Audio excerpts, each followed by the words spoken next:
لا حول ولا قوة إلا بالله العلي العظيم. أعوذ بالله من الشيطان الرجيم. بسم الله الرحمن الرحيم. الحمد لله رب العالمين وصلى الله على محمد وآله الطاهرين لا سيما على بقية الله في الأراضين ولعنة الله على أعدائهم أجمعين من الآن إلى يوم الدين. أما بعد فقد قال أمير المؤمنين علي بن أبي طالب صلوات الله وسلامه عليه: بسم الله الرحمن الرحيم. السخاء ما كان ابتداء فأما ما كان عن مسألة فحياء وتذمم. حضرات گرامی السلام علیکم ورحمۃ اللہ وبرکاتہ. نہج البلاغہ جیسی مقدس ترین کتاب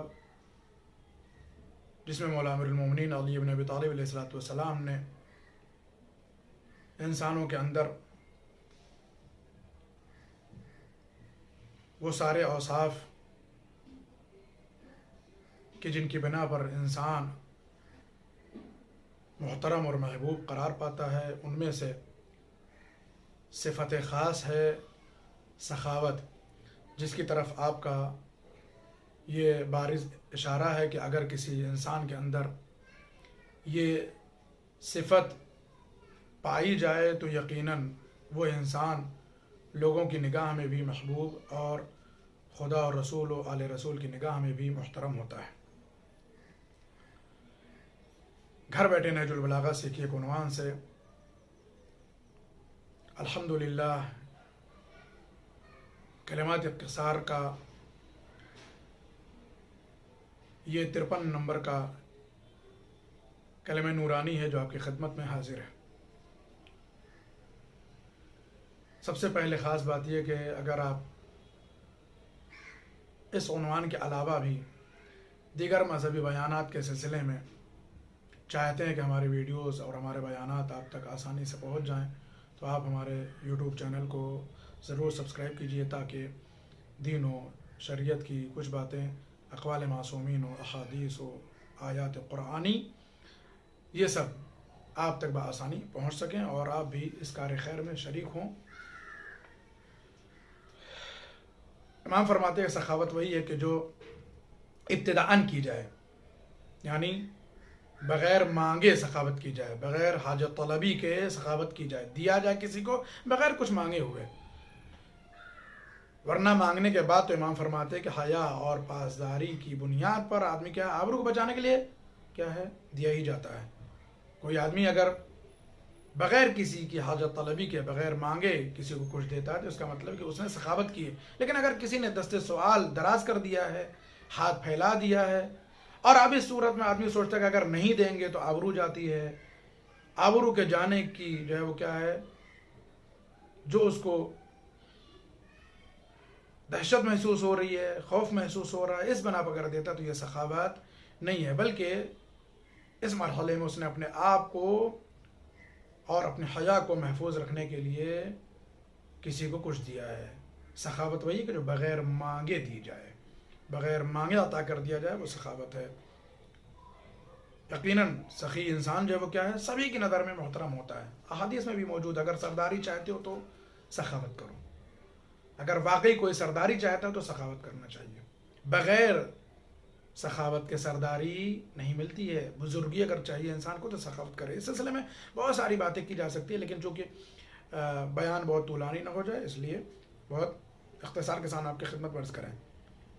البتہ یہ بات قابل غور ہے کہ سخاوت کے لیے اسلام اور ایمان بھی شرط نہیں ہے، لیکن اگر جو ہے وہ اسلام اور ایمان کے ساتھ سخاوت ہو تو نور علی نور، کیا کہنے ہیں، بہترین عمل ہے اور بہترین جو ہے وہ عمل خیر ہے. لیکن بنیادی طور پر ضروری نہیں کہ انسان جو ہے وہ کیا سخاوت کے لیے اس کا مسلمان ہونا ضروری ہو، یا یہ بھی ضروری نہیں کہ وہ مومن ہو. لیکن اگر اسلام اور ایمان کے ساتھ سخاوت کی جائے تو اس کا اجر و ثواب کیا ہے دوبالا ہو جاتا ہے. یہ بات ہم نے اس لیے کہی کہ اسلام اور ایمان شرط نہیں ہے سخاوت کے لیے کہ ہماری دنیا میں آج بھی ایک ایسا سخی مشہور ہے کہ جس کو حاتم طائی کہا جاتا ہے، جس کی مثالیں لوگ دیتے ہیں، جس کا نام لوگوں کی زبان پر ہے. تو کیا یہ مسلمان تھا، مومن تھا؟ ہرگز نہیں. بلکہ یہ عربستان میں اپنی سخاوت کی بنا پر جو ہے وہ کیا ہے معروف تھا، اور اپنی سخاوت کی بنا پر دنیا کے گوشے گوشے میں مشہور ہو گیا اور آج بھی مشہور ہے۔ حاتم طائی کا نام جو ہے وہ کیا ہے، سبھی نے سنا ہے۔ یہ ایسا شخص ہے کہ جو ایک نہیں بلکہ متعدد دروازوں سے لوگوں کی حاجتوں کو پورا کرتا تھا۔ عربستان میں رہتا تھا، لیکن اس کی موجودہ نسل جو ہے وہ آج خوزستان ایران میں بھی موجود ہے، جو بنی لام عبد الخان کے نام سے ہیں، اور قریہ حاتم طائی جو ہے وہ کیا ہے، آج بھی سعودی عرب میں موجود ہے۔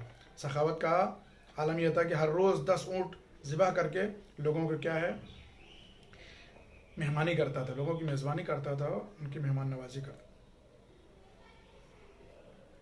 صدر اسلام میں نصرانی قبیلے کے لوگ حجاز کے اطراف میں زندگی بسر کر رہے تھے۔ اس قبیلے کا رئیس حاتم طائی کا جو ہے وہ کیا ہے، بیٹا ہوا حاتم کے مرنے کے بعد۔ چونکہ حاتم بہت مشہور تھا سخاوت میں، اس لیے حاتم کے مرنے کے بعد اس کے بیٹے عدی یا عدی ابن حاتم کو قبیلے کا سردار بنا دیا گیا۔ فتح مکہ کے بعد یہ لوگ مسلمان نہیں ہوئے، فتح مکہ کے بعد بھی یہ قبیلہ مسلمان نہیں ہوا۔ نبی اکرم صلی اللہ علیہ وآلہ وسلم نے کچھ لوگوں کو بھیجا ایک جماعت کو کہ جا کے وہاں جو ہے وہ ان کو پیغام اسلام کو ان تک پہنچائیں، انہیں دعوت دین اسلام دیں۔ لوگ گئے، چنانچہ جو ہے وہ کیا ہے، لشکر اسلام نے قبیلے کے جملہ افراد کے ساتھ حاتم طائی کی بہن کو بھی کیا ہے، اسیر کیا اور مدینے لے آئے۔ حضور پیغمبر اسلام کے سامنے پیش کر دیا گیا۔ حاتم کی بیٹی نے حضور کے سامنے آ کر کہا کہ ہم حاتم کی بیٹی ہیں، کل ہم عزیز اور عزت دار تھے، آج ہم ذلیل ہو گئے ہیں، اور اس طرح آپ کے سامنے پیش کیے گئے ہیں، آپ ہمارے خانوادے تک ہمیں بھجوا دیجیے۔ پیغمبر نے سکوت اختیار فرمایا، اور دوسرے دن پھر جب ملاقات ہوئی تو اس نے پھر یہی کہا۔ رسول اللہ نے فرمایا کہ ہم کسی ایسے پورے اعتماد شخص کی تلاش میں ہیں کہ جو تمہیں وہاں تک بآسانی پہنچا سکے، جس کے ذریعے ہم تمہیں تمہارے خانوادے تک پہنچا سکے۔ چنانچہ پیغمبر اسلام نے اسے خانوادے تک باعزت پہنچا دیا، چونکہ ایک جو ہے وہ سخی کی بیٹی تھی۔ اس بنا پر آپ نے جو ہے وہ کیا ہے، اس کو اسی ادب و احترام کے ساتھ کہ جو اس کے قبیلے کا رواج تھا، اس کے قبیلے پر پہنچوا دیا۔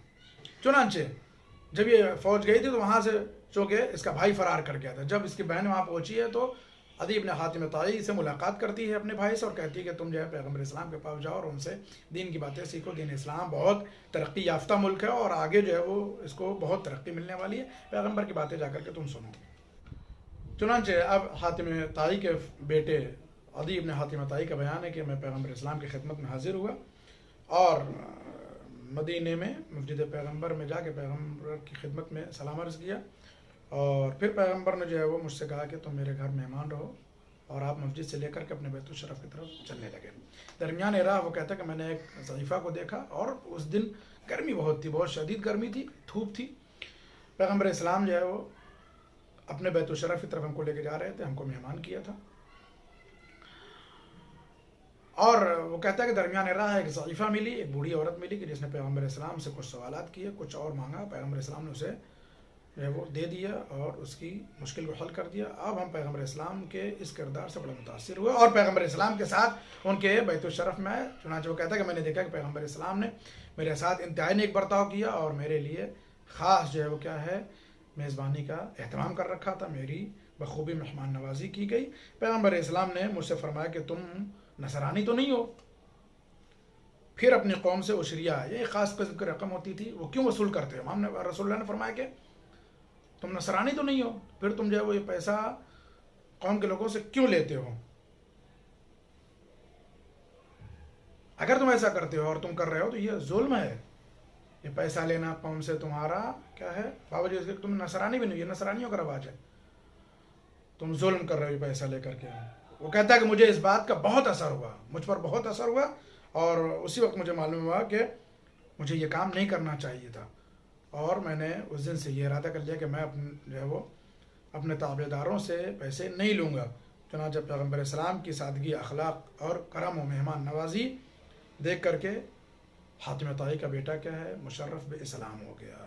خوب یہ سارے جو مواقع ہیں اور سارے موارد ہیں، یہ صرف اس لیے ہیں تاکہ یہ احساس ہو سکے کہ اللہ نے، رسول اللہ نے اور ائمہ اطہار علیہ السلام نے سخاوت کو کتنا جو ہے وہ اہم سمجھا ہے۔ ہمارے ائمہ کرام اور ہمارے ائمہ معصومین علیہ الصلوۃ والسلام نے بھی اپنی زندگی میں سخاوت کو، جود کو، بخشش کو، داد و دہش کو بڑے ہی عمدہ طریقے سے پیش کیا ہے۔ جو ان کا دشمن بھی ہوتا تھا ان کی سخاوت دیکھ کر کے ان کا گرویدہ ہو جاتا تھا، ان کا کلمہ پڑھنے پر مجبور ہو جاتا تھا، ان کے ہاتھوں پر بیعت کر لیتا تھا، صرف اس لیے کہ ان کی سخاوت بہت۔ آپ کسی بھی امام کی سیرت کو دیکھیں، کسی بھی امام کے کردار کو دیکھیں، ان کے ہاں سخاوت اور علم جو ہے وہ کیا ہے؟ اولین درجے پر، علم و سخاوت۔ یا مثلا ان کے علاوہ بھی جو اوصاف ہیں وہ سب ان کے ہاں ہیں، لیکن سخاوت جو ہے وہ کیا ہے؟ صفت بارز ہے ہمارے ہر امام کے کردار میں، جہاں امام نے جو اپنی زندگی میں سخاوت کو پیش رکھا ہے۔ یہی وجہ ہے کہ وہ لوگ کہ جو امام کے دشمن بھی ہوتے تھے، معصوم ان کے دشمن بھی ہوتے تھے، ان سے عداوت رکھتے تھے، لیکن پھر بھی ان کی سخاوت کے بنا پر ان کے گرویدہ ہو جاتے تھے، ان کے ہاتھوں پہ بیعت کرنے پہ مجبور ہو جاتے تھے، ان کا کلمہ پڑھنے پر مجبور ہو جاتے تھے۔ خوب، اس سلسلے میں بہت ساری باتیں کی جا سکتی ہیں، لیکن چونکہ ہمارے پاس وقت کم ہوتا ہے، اس لیے ہم اس گفتگو کو یہیں چھوڑ دیں گے۔ انشاءاللہ پھر آئندہ کسی ایک حدیث کے ساتھ آپ کے سامنے حاضر ہوں گے۔ ہاں، اتنا ضرور یاد رکھیے کہ اپنی زندگی میں جو کچھ اللہ نے دیا ہے اس کے ذریعے سے اپنے خدا کی بارگاہ میں اس کی منشا اور اس کی رضا حاصل کرنے کے لیے، اہل بیت اطہار علیہ السلام کی خوشنودی کے حصول کے لیے سخاوت ضرور کرتے رہیں۔ ضروری نہیں کہ بہت سارا مال ہو پھر سخاوت کرے، جتنا اللہ نے دیا اتنا ہی کرے۔ انفاق فی سبیل اللہ جو ہے وہ کیا ہے؟ مختصر میں بھی، کم میں بھی کیا جا سکتا ہے، جتنا بھی ممکن ہو اتنا اللہ کی رضا کے لیے، اہل بیت اطہار علیہ السلام کی خوشنودی کے لیے سخاوت سے کام لیتے رہیں، تاکہ ہم اللہ کی نگاہ میں بھی محبوب رہیں اور رسول اللہ کی نگاہ میں بھی محترم رہیں۔ ائمہ اطہار علیہ السلام بھی ہمیں کیا ہے؟ محبت کی نگاہوں سے دیکھیں۔ اللہ سے دعا کریں کہ اللہ ہم سب کو اپنے مال میں سے کچھ نہ کچھ پروردگار کی مرضی، آل اطہار اور ائمہ اطہار کی خوشنودی کے لیے سخاوت کرنے کی توفیق عنایت فرمائے۔ پروردگار ہمارے اعمال کو شرف قبولیت عنایت فرمائے، امام کے ظہور میں تعجیل فرمائے، ہم سب کو ان کے مخلص اعوان و انصار میں شمار فرمائے۔ وآخر دعوانا ان الحمد للہ رب العالمین۔ بسم اللہ الرحمن الرحیم۔